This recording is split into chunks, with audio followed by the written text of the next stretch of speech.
Good morning, dear students. We'll be solving this comprehension passage today. Read the following passage and answer the questions as follow. हम लोग पहले ये समझेंगे passage, उसके बाद आप इससे रिलेटेड क्वेश्चंस खुद अपनी नोटबुक में करेंगे. आपको पैसेज भी पूरा लिखना है. Okay. Oliver was a 9-year-old boy. There was a boy named Oliver. He was 9 years old.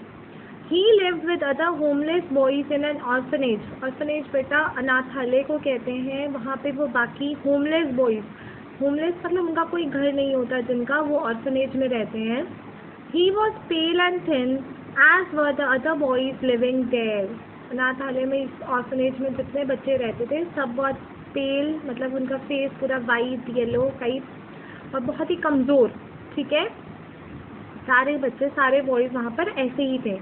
This was because they had to work hard but were never given enough to eat. ये ऐसा इसलिए था because जो owner था orphanage का, जो मालिक था अनाथालय का, उनसे बहुत काम लेता था और उनको खाने को प्रॉपर नहीं देता था. जो ओनर था ऑर्फनेज का, उनका नाम मिस्टर बम्बल था.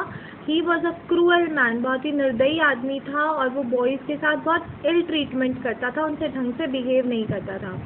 The boys were always hungry, क्योंकि खाने को प्रॉपर नहीं मिलता था और काम भी बहुत, मेहनत बहुत ज़्यादा करते थे तो उनको हमेशा भूख लगती रहती थी.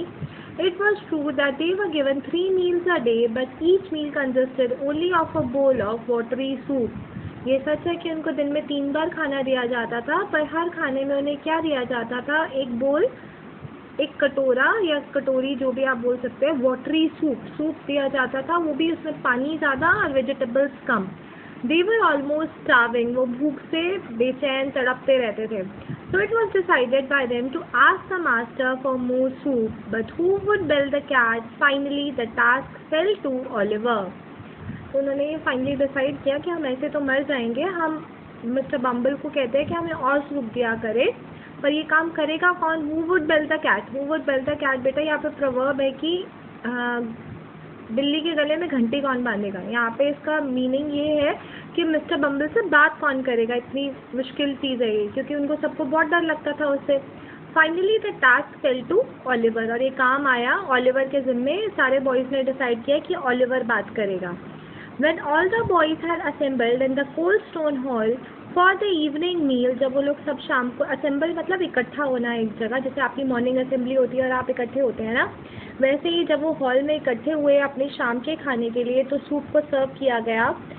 बच्चे इतने ज़्यादा भूखे थे, उन्होंने फटाफट खा लिया. इट सून डिसअपियर, ख़त्म हो गया वो.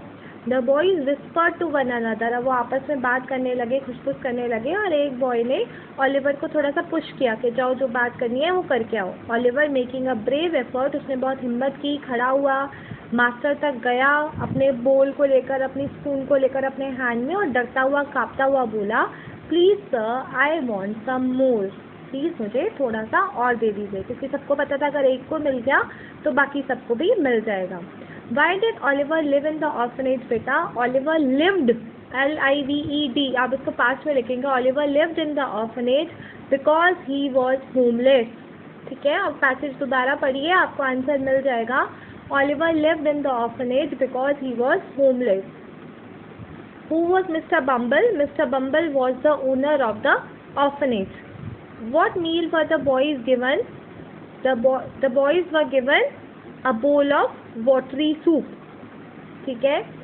What did Oliver say to Mr. Bumble? Oliver ने Mr. Bumble को क्या कहा? Please sir, I want some more. ठीक है. अब question number 5.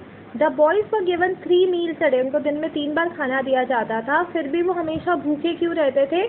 First, because the soup they were given was never enough. Because they worked very hard all day long.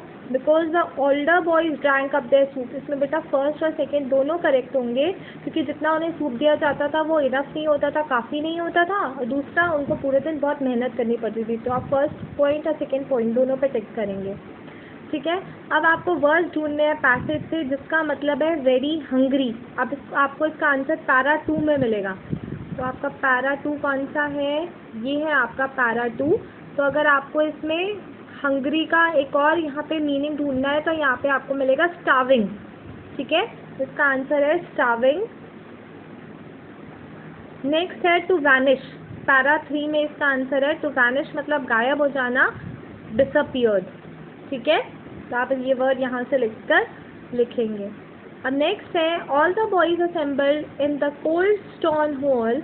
Hair the word assembled means, assembled mean आपको भी बताया इकट्ठा होना, तो यहाँ पे आ जाएगा कलेक्टेड। ठीक है, असेंबल्ड को अगर हम लास्ट के 2 लेटर्स निकाल दें बेटा, ई और डी निकाल दें, और उसकी जगह अगर हम वाई पुट कर दें, तो वो टाइम बन जाएगा जो आप सुबह इकट्ठे होते हैं स्कूल में, जो कि आपकी होती है असेंबली। एल के बाद ई डी हटा के अगर हम यहाँ वाई लगा देंगे तो वो असेंबली बन जाएगा। ठीक है, आपको इस टाइटल देना है इस पैसेज को, तो आप कुछ भी टाइटल दे सकते हैं अपनी मर्जी से। द बोल्ड ओलिवर, बोल्ड मतलब जो स्ट्रांगली वहाँ पे खड़ा रहा, क्योंकि वो उसमें इतनी हिम्मत आ गई कि वो जाके अपने मास्टर मिस्टर बम्बल से बात कर पाया। या आप कुछ भी लिख सकते हैं इसमें को अपनी मर्जी से, जैसे ओलिवर एंड द बॉयज़, या mister bumble and his orphanage, कुछ भी आप दे सकते हैं। द बोल्ड ओलिवर मुझे ज़्यादा एप्ट लगता है। ठीक है।